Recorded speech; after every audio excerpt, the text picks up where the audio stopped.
E aí pessoal, tudo bem?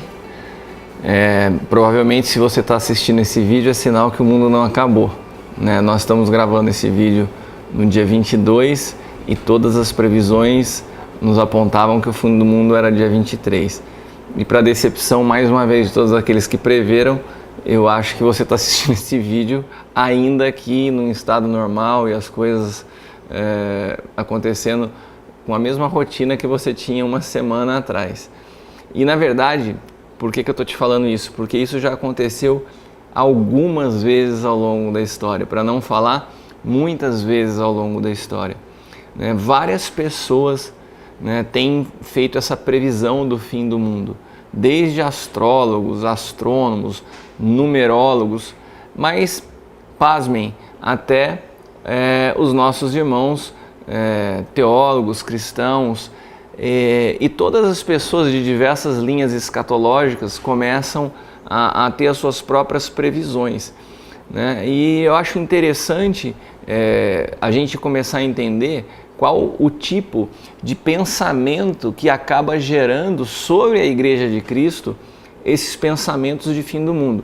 Você sabe que quando a gente começou a falar sobre isso, algumas pessoas até nos acusaram de que nós não críamos na vinda de Jesus e que nós não acreditávamos na segunda vinda, e não tem nada a ver com isso, né? Na verdade, nós temos uma visão escatológica, mas nós entendemos que ninguém hoje, se você parar para avaliar, são tantas as visões. Tem as pessoas que têm uma visão escatológica pré-tribulacionista, outros que falam que é mid-tribulacionista, outras que são pós-tribulacionistas, e até mesmo a visão de que não tem a segunda volta. Tudo isso são correntes teológicas que tentam entender ou discernir o livro de Apocalipse e os fins dos dias.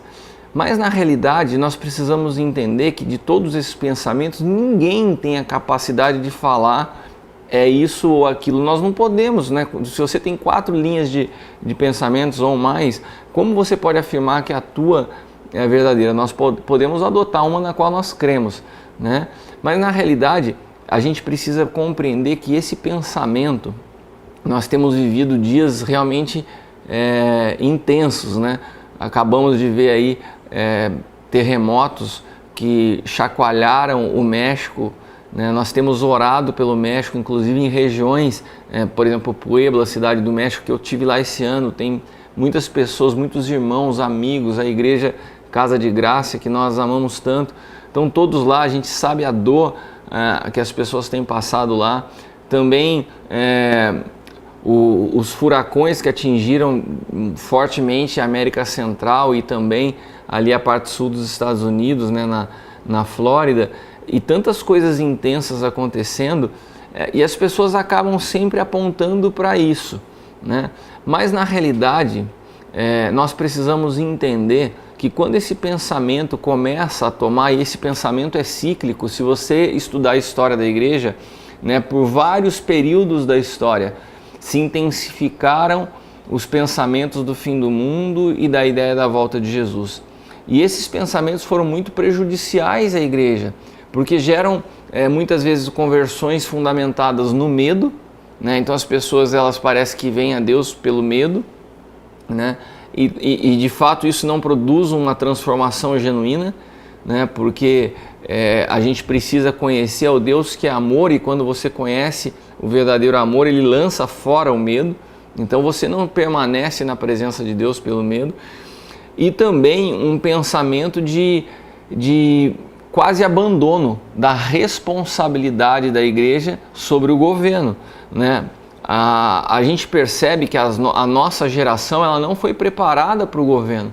Durante muito tempo se falou que política e religião não combinavam, e quando a gente vê o caos que está acontecendo hoje na área política, nós não percebemos no meio cristão, eu não posso generalizar, a gente sabe que tem exceções, mas nós não temos uma resposta, nós não temos pessoas aptas e preparadas, porque por muito tempo esse assunto não foi colocado em pauta na igreja. Então nós precisamos entender que como igreja nós temos sim uma responsabilidade de transformação sobre a face da terra. Nós temos sim uma responsabilidade de governo. E a gente pode adotar, e eu acredito que seja uma maneira inteligente de se pensar a respeito do fim dos dias ou do fim do mundo, ou se você quiser falar da volta de Jesus, através de uma visão escatológica que eu acho que é mais madura e acredito que seja uma visão escatológica até mais sábia, para que nós não venhamos a postergar ou muitas vezes até ser negligentes com a responsabilidade que nós temos como igreja. Qual é essa visão? Se Jesus volta hoje, nós estamos prontos para que Ele volte a qualquer momento. Caso Ele não volte, eu sigo trabalhando como se Ele fosse voltar daqui a 2000 anos. Ou seja, eu caminho em santidade, caminho transportando a Cristo, de modo que se Ele vem hoje ou vem amanhã, para mim não importa, eu já vivo com Ele. Mas eu sigo atuando como igreja, como se essa volta ainda pudesse levar muitos anos. Por quê? Porque isso me traz um senso de responsabilidade de transformação e não uma sensação de abandono.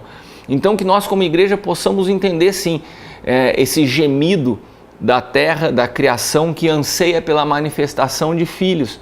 Isso de fato tem acontecido, a natureza tem expressado isso.